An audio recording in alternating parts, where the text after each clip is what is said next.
Yo, I'm Bob.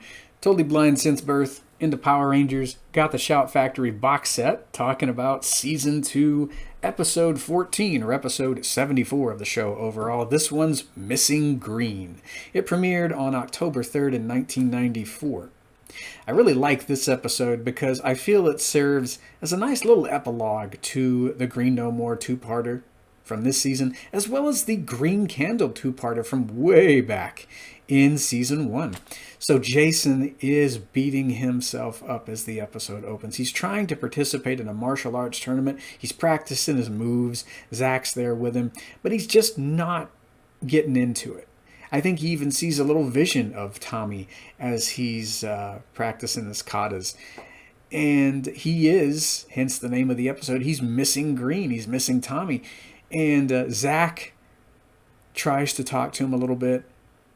Since these guys have been hanging around each other for a long time, I think Zach says something like, well, I know what you're thinking, right? You're thinking about what happened with the Green Candle. You're blaming yourself for Tommy losing his powers, but you can't do it. You had to leave the dark dimension because we needed you. And you need to stop beating yourself up. But Jason's just not having any of it. And another reason why I like this episode is because we really do see how far the relationship between Jason and Tommy has come. They started out as having more of a one-upmanship. They were more rivals, as we saw in the Green with Evil 5-parter, and then we got an entire episode, Gung Ho, devoted to their just wanting to compete with each other. I'm better than you. No, I'm better than you are, But now, here in episode 14 of season 2, Jason, he sees Tommy as, I would say, just about as close as a brother. He really misses his pal and wishes that he was still fighting alongside him. And Zed, he's gotten wind of Jason guilt-tripping himself. So he's conjured more candles.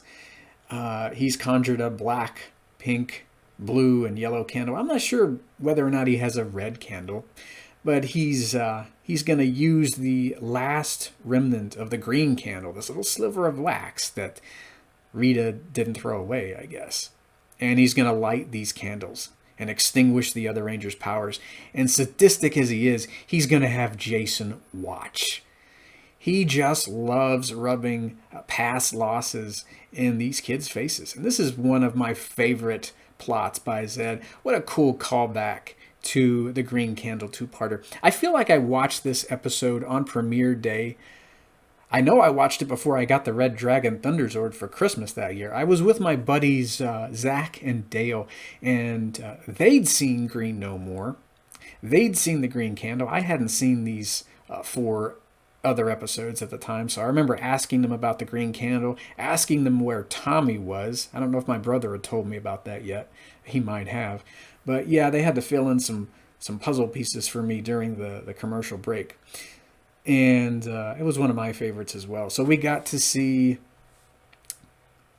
Zach, Billy, Kimberly, and Trini. They're going to go try to find Tommy. He's at his uncle's cabin by Angel Grove Lake. Bulk and Skull, they get wind of it. They want to try and see what the kids are up to. They hear the word Ranger. They think the others are going to go find out who the Power Rangers are before they do. They get in Bulk's aunt's taxi cab, and they don't find out in this episode either, needless to say. Goldar, he ambushes the 4. They morph. Bulk and Skull, they don't see what's going on. They can hear the Rangers' voices. They got this camera, and Skull's just taking pictures of random things, I think.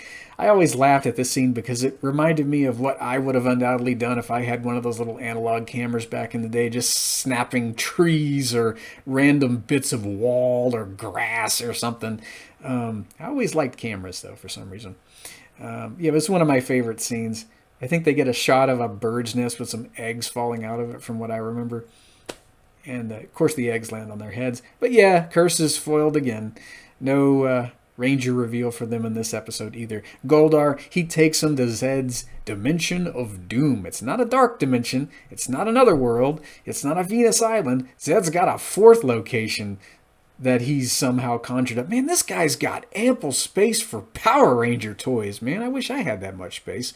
Jeez, Zed, way to go, dude.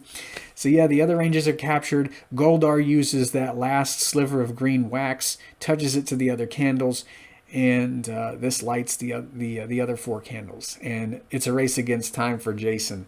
He's got to get to the dimension of doom in time before those candles extinguish. And Zed's going to make things even worse by creating a pipe brain monster from the trophy that Jason's going to compete to win. Really cool monster. Needless to say, I wish Hasbro would make that. I think he's got this lightning that he can fire out of his single eye, from what I remember. I think that's what was described to me. And he's got tentacles, just a really fast monster on his feet. Pretty vicious. So before Jason morphs into action, Zordon lets him know what's going on, lets him know that the others were captured, and he lets him know that the only way to get into the Dimension of Doom is to destroy the pipe brain monster. But he has a bit of a talk with Jason. I think he says something like, look, don't let your anger cloud your judgment. A really more phenomenal leader, my words, not Zordon's, he's got to keep his anger in check. He's got to keep his emotions in check. And sometimes he has to make hard decisions, he or she. He's got to consider who has the greatest need at the time. And Zordon even lets Jason know, you did everything you could to save Tommy's powers. Tommy needed you then. The Rangers need you now, just like they needed you back during the Green Candle event. So Jason takes these words to heart. He morphs. He fights some putties for a couple of minutes. Pipe Brain grows. He summons the Red Dragon Thunderzord, turns it into warrior mode. This had to have been before I got my Red Dragon Thunderzord for Christmas, because I remember finding out about its warrior mode for the first time.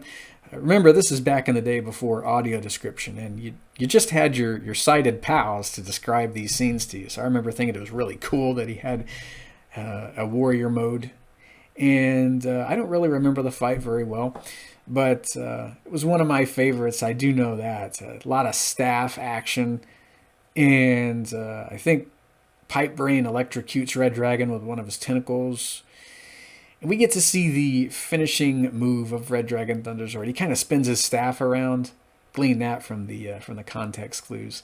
And he finishes Pipe Brain with that, with some kind of slash. And of course, that'll do for the monster. Jason, he manages to enter the Dimension of Doom. He has to fight Goldar. Ultimately, the candles are dealt with. The Rangers get their power coins back. Their powers are saved. I'm not sure how that works. I guess it had something to do with their power coins overcoming the dark magic there. But boy, I love that scene.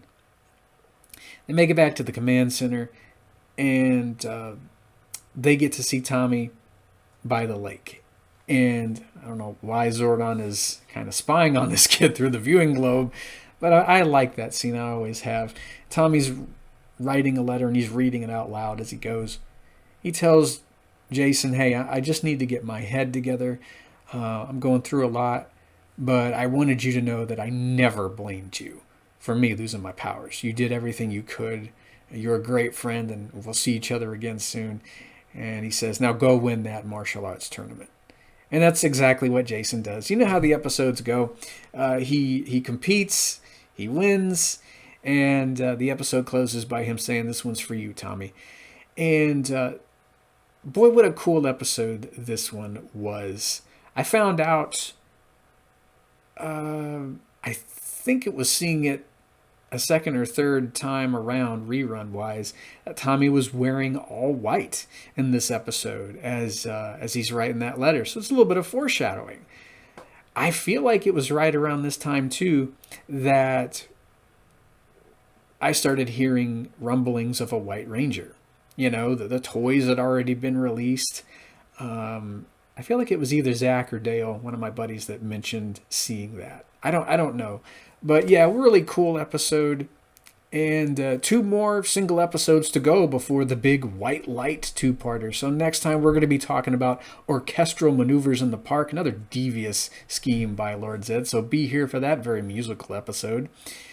In the meantime, have a great day, and may the power protect you.